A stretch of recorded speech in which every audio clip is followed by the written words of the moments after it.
Hello प्यारे बच्चों, welcome to my YouTube channel. So बच्चों, हम कक्षा 3 हिंदी का फर्स्ट लेसन या फिर हम कविता बोल सकते हैं इसको, हमने किया था सीखो। सो इसका हमने जो है इसको पूरा पढ़ा था और साथ में इसका मीनिंग भी समझ चुके हैं हम। तो आइए अभी हम इसकी एक्सरसाइज को करते हैं। फर्स्ट है बातचीत के लिए। आपको इस चित्र में क्या क्या दिखाई दे रहा है? तो यहाँ पे बच्चों एक चित्र दिया गया है, इसमें हमें देखना है कि हमें जो है क्या क्या दिखाई दे रहा है। जैसे हमें इस चित्र में पानी दिखाई दे रहा है, मतलब नदी दिखाई दे रही है, पहाड़ दिखाई दे रहे हैं, सूरज दिखाई दे रहा है, पक्षी दिखाई दे रहे हैं, पेड़ हैं उनके ऊपर फ्रूट्स लगे हुए हैं। यहाँ पे आम का पेड़ है जिस पे आम लगे हुए हैं, फूल हैं, पिंक पिंक कलर के हैं, और यहाँ पे ऑरेंज या फिर हम रेड कलर के फूल इनको बोल सकते हैं। कुछ पत्थर यहाँ पे पड़े हुए हैं, घास है। इनमें से कौन कौन सी वस्तुएं आप प्रतिदिन देखते हैं? सो बच्चों, इसका आंसर जो है आप लोग करेंगे। जैसे इसमें पूछा गया है कि आप प्रतिदिन मतलब आप डेली जो है इनमें से कौन कौन सी जो वस्तुएं हैं वो देखते हैं। सो आप पानी जो है हमेशा देखते होगे, नदी तो आप शायद देखते हो या ना देखते हो, बट पानी तो आप हमेशा डेली देखते हो। हम पेड़ देखते हैं, सूरज देखते हैं, अगर आप पहाड़ी क्षेत्र में रहते हैं तो आप पहाड़ भी देखते होगे। हम पक्षी देखते हैं, फूल देखते हैं, पत्थर देखते हैं, हम घास के मैदान देखते हैं। सो इसका आंसर आप ऐसे लिखेंगे। नेक्स्ट है, उगते हुए सूरज को देखकर आपके मन में किस प्रकार के भाव आते हैं? सो जब भी सुबह सनराइज़ होता है तो आपको आपके मन में कैसे भाव आते हैं? सो आप इसका आंसर लिखेंगे, हमारे मन में भाव आते हैं कि जैसे सूर्य चमकता है वैसे ही हम अपने जीवन को प्रकाशित करें, अपने जीवन में चमकते रहें सूर्य की तरह। और जिस प्रकार जैसे सूरज जो है वो दूसरों को रास्ता दिखाता है अपनी रोशनी से, वैसे ही हम भी दूसरों को जो है जीवन पथ में आगे बढ़ने की प्रेरणा दें, उनको हमेशा सही रास्ता दिखाएं। रंग बिरंगे फूलों को देखकर आपको कैसा लगता है? सो बच्चों, जब भी आप कलरफुल फ्लावर्स को देखते हो तो आपके मन को कैसा लगता है? हमारा जो मन है वो खुश हो जाता है रंग बिरंगे फूलों को देखकर। नेक्स्ट है कविता की बात। इस किससे क्या सीखें? मिलान कीजिए। तो आपको जो है मिलान करना है कि हमें किस चीज़ से क्या सीखना है। जैसे कविता में बताया गया है कि सूर्य से क्या सीखना है? जगना और जगाना। सो हम यहाँ पे मैच करेंगे सूर्य को, जगना और जगाना। इस डॉट को हम इस वाले डॉट से मैच करेंगे। नेक्स्ट है फूल। फूलों से हमें हमेशा क्या सीखना है? हंसते रहना। नेक्स्ट है दीपक। दिए से हमें सीखना है अंधेरे को दूर करना। इसको हम मिलाएंगे यहाँ पे। आगे है जुगनू या फिर हम इसको बोलते हैं भौरा। भौरे से हमें क्या सीखना है? गीत गाना। वृक्ष। वृक्ष से हमें या फिर हम तरु बोलते हैं इसको, तरु से हमें सीखना है शीश झुकाना। और यहाँ पे है नदी, सबसे नीचे है नदी। नदी से हमें क्या सीखना है? हमेशा जीवन में हमेशा सदैव आगे बढ़ना। सो हम इस वाले डॉट को मिलाएंगे ऊपर की तरफ। नेक्स्ट है बच्चों, कविता में किससे सीखने की बात आपको सबसे अच्छी लगी? उसका चित्र बनाइए और नाम लिखिए। जैसे अगर आपको सूर्य से सीखने की बात अच्छी लगी तो आप यहाँ पे सूर्य का जो है एक चित्र बनाएंगे और जो है उसके नीचे लिखेंगे जगना और जगाना। यहाँ पे आप लिखेंगे जगना और जगाना। यदि आपको फूलों की जो बात है वो अच्छी लगी है तो आप यहाँ पे फ्लावर्स बनाएंगे।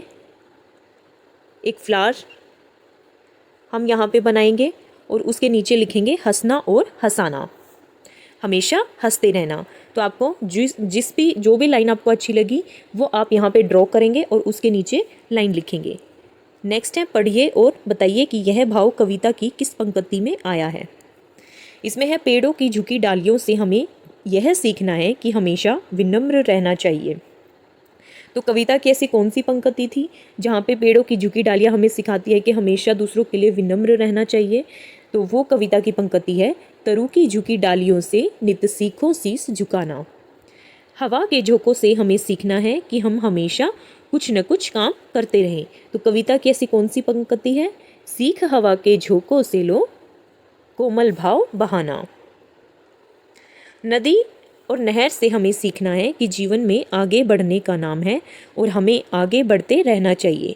कविता की वो कौन सी पंक्ति है जिसमें हमें हमेशा आगे बढ़ते रहने की सीख मिलती है? कविता की पंक्ति है, नदियों से सीखो हमेशा जीवन पथ में आगे बढ़ना। ये देखिए यहाँ पे, जलधारा से सीखो आगे जीवन पथ में बढ़ना। तो हम ये वाली जो लाइन है वो वहाँ पे लिखेंगे। यहाँ पे हम लिखेंगे, जलधारा से सीखो हम हरदम जीवन में आगे बढ़ना। नेक्स्ट है कविता से आगे, सूरज से जगना और जगाना सीखने की बात कही गई है। हम सूरज से और क्या क्या सीख सकते हैं? कोई दो बातें लिखिए। तो जिस प्रकार सूरज चमकता है, सो हम यहाँ पे लिख सकते हैं कि हमें हमेशा सूरज की तरह चमकते रहना सीखना चाहिए। और दूसरी लाइन हम लिख सकते हैं कि हमें जैसे सूरज जो है दूसरों खुद भी जगता है, दूसरों को भी जगाता है, वैसे ही हमें जो है जीवन में दूसरों को हमेशा सही मार्ग दिखाना चाहिए और खुद भी जो है सही मार्ग पर चलना चाहिए। लता और पेड़ों से एक दूसरे के साथ प्रेम और सद्भाव की बात सीखने के लिए कहा गया है। इनमें से हम क्या क्या सीख सकते हैं? तो जिस प्रकार लता और पेड़ एक दूसरे के साथ प्रेम भाव से रहती हैं, वैसे ही हम फर्स्ट जो लाइन है वो लिख सकते हैं, लता और पेड़ों से हमें मिलजुल कर रहना सीखना चाहिए और हमेशा दूसरों के लिए अपने मन में अच्छे विचार जो हैं वो रखना सीखना चाहिए। हम सभी में कोई ना कोई विशेषता अवश्य होती है। आप अपने सहपाठी की कौन सी बात सीखना चाहते हैं? तो आप यहाँ पे लिख सकते हैं, अगर आपका सहपाठी किसी खेल में अच्छा है तो आप लिखेंगे कि मैं अपने सहपाठी से खेल में निपुण होना सीखना चाहता हूँ। या फिर अगर आपका सहपाठी हमेशा सच बोलता है, कभी झूठ नहीं बोलता है, तो आप लिखेंगे कि मैं अपने सहपाठी से हमेशा सच बोलना सीखना चाहता हूँ। या फिर अगर आपका सहपाठी दूसरों से कभी लड़ाई नहीं करता, हमेशा विनम्र भाव रखता है, बहुत शरीफ है, तो आप लिख सकते हैं कि मैं अपने सहपाठी से हमेशा विनम्र भाव रखना सीखना चाहता हूँ। नेक्स्ट है भाषा की बात। यहाँ पे कुछ शब्द और अर्थ उनके दिए गए हैं। जैसे तरु का मतलब होता है पेड़, शीश मतलब होता है सिर, पृथ्वी धरती, हरना दूर करना, पथ रास्ता। ऊपर दी गई सूची को ध्यान से पढ़िए, इनमें से कोई दो शब्द लेकर वाक्य बनाइए। जैसे ऊपर यहाँ पे ये शब्द दिए गए हैं, तो इनमें से हम किसी एक शब्द को लेके, जैसे तरु, तरु के लिए हम लिख सकते हैं कि तरु हमें ठंडी छाया प्रदान करते हैं। अगर शीश अगर हम लेना चाहे तो दूसरे में हम लिख देंगे कि हमें हमेशा शीश झुकाकर अपने बड़ों को प्रणाम करना चाहिए। या आप पथ भी ले सकते हैं, अगर आपका मन है तो यहाँ पे आप लिख सकते हैं कि हमें हमेशा जीवन पथ में आगे बढ़ते रहना चाहिए। दूध और पानी से सीखो मिलना और मिलाना। रेखांकित शब्दों के समान कुछ और शब्द बनाइए। जैसे हंसना और हंसाना, खाना और खिलाना, चलना और चलाना, जगना और जगाना। और आप लिख सकते हैं खेलना और खिलाना। और क्या लिखेंगे? लिखना और लिखाना। यहाँ पे आप कुछ भी लिख सकते हो, जो भी आपको ठीक लगे। से और पे वर्ण से प्रारंभ होने वाले शब्दों को कविता से खोजकर लिखिए। जैसे जो से शब्द शुरू हो रहे हैं कविता में, जैसे सीखो, यहाँ पे आप लिख सकते हो सच्ची, सेवा, और यहाँ पे आप लिख सकते हो सीख, और यहाँ पे आप जो है लिख सकते हो कविता से देख के हमें बच्चों यहाँ पे लिखना है। तो आप कविता से वो वाले वर्ड चुनेंगे जो से स्टार्ट होते हैं। तो यहाँ पे देखिए, सीखो जो है वर्ड हमारा आ चुका है पहले ही, सीख हम लिख सकते हैं, और हम लिख सकते हैं सूरज, और हम लिख सकते हैं सच्ची, सेवा। तो ये वर्ड हम वहाँ पे लिख सकते हैं। नेक्स्ट है, हमें वो वर्ड लिखने हैं जो पे से स्टार्ट हो रहे हैं। जैसे पानी, वैसे ही हमें कविता से जो है यहाँ पे शब्द ढूंढ के लिखने हैं। हमें 4 शब्द ढूंढने हैं। जैसे पे शब्द से स्टार्ट हो रहा है पानी, वैसे ही हम कविता से देख के लिखेंगे कि जो शब्द पे से स्टार्ट हो रहे हैं। यहाँ पे देखिए, पे से शब्द स्टार्ट हो रहे हैं, जैसे कि पानी तो हो चुका है, पेड़ हम लिख सकते हैं, और हम प्राणी लिखेंगे, पृथ्वी लिखेंगे, पथ लिख सकते हैं। तो ये कुछ वर्ड्स हैं जो हम वहाँ पे लिखेंगे।